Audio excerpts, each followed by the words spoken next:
Good day, I'm Stephen McHugh, and this is your JIS News for Thursday, September 3. The polls opened at 7 this morning as Jamaicans went out to vote for their next set of parliamentary representatives in the general election. The Electoral Office of Jamaica, EOJ, says voting took place in 6,984 polling stations across the island. There are 139 candidates vying for a seat in the 63 constituencies, 108 of them male and 31 females. The Jamaica Labour Party and People's National Party are both fielding 63 candidates each, while there are 13 independent candidates contesting. The election is being observed by local observer group Citizens Action for Free and Fair Elections, CAFE, and a small delegation from the European Union.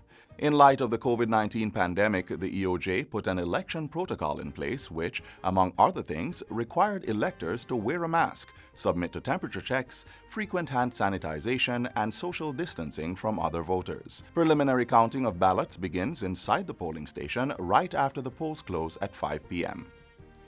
The Ministry of Health and Wellness has confirmed another significant jump in Jamaica's COVID-19 cases, as well as another 3 related deaths. The deceased are an 82-year-old male from Clarendon, a 75-year-old female from St. Catherine, and a 65-year-old male from Kingston and St. Andrew. All cases reportedly had comorbidities, namely diabetes and hypertension. This brings to 27 the total number of COVID-19 related deaths in Jamaica, while one other death remains under investigation. The Health Ministry's September 2 COVID-19 update revealed 139 new confirmed cases, bringing the total cases on record for the island to 2,822. Most of the new cases were recorded in Kingston and St. Andrew, St. Thomas, and Manchester. The latest update also reveals another 2 recoveries, making it 900 persons who have now recovered and been released from care. There are 1,822 active cases across the island.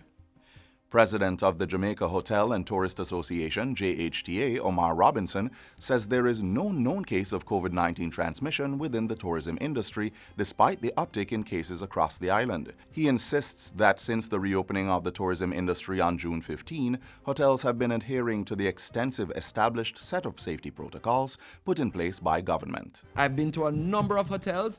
The employees are wearing masks and or face shields. There are the barriers, the plexiglass barriers, put up at certain guest contact areas. There is physical distancing in the restaurants, at the bars, a number of other measures. And to date, I sit here today and I'm proud to say within the industry, there is no known case of transmission from the visitor to our staff. The JHTA's president was speaking at a JIS think tank held at the agency's regional office in Montego Bay on Monday. Mr. Robinson says other players within the established resilient corridor set up for tourists, including attractions, have been playing their part to ensure visitors and staff are fully compliant with the COVID-19 protocols. He has issued an appeal for Jamaicans to begin to take personal responsibility in the fight against COVID-19.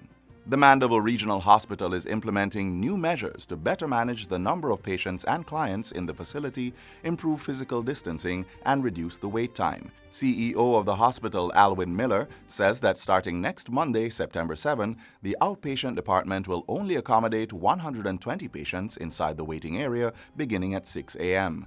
As the number of patients decrease, other persons will be allowed in the department. He says provisions will be made for patients to wait external to the facility. Special accommodations will also be made for the elderly, pregnant women, mothers with babies, and physically challenged persons. Patients requiring assistance should be accompanied by only one relative. In addition, Mandeville Regional Hospital will implement a new digital appointment system for select clinical services during September, which will be phased over the next 6 months. The hospital CEO says the system will allocate specific appointment times for patients, which will result in them being allowed entry to the hospital closer to the time of their appointments. He is encouraging the public to adhere to the changes which are meant to protect public health. Over 1,000 school leaders are being trained on how to implement the COVID-19 protocols in schools. The National College for Educational Leadership, NCEL, is undertaking the training. Director of NCEL, Dr. Tanisha Ingleton, says school leaders have been exposed to the college's newest learning product, 3R Framework, which stands for Regroup, Recondition, and Rebuild. It is a short online course designed to equip school leaders with practical tips, tools, and strategies as they prepare for teaching in the midst of a global pandemic. There are 11 areas of focus, which include classroom space and physical distancing, mealtime and recreation, group size and staffing, hygiene and cleaning, and curriculum modification.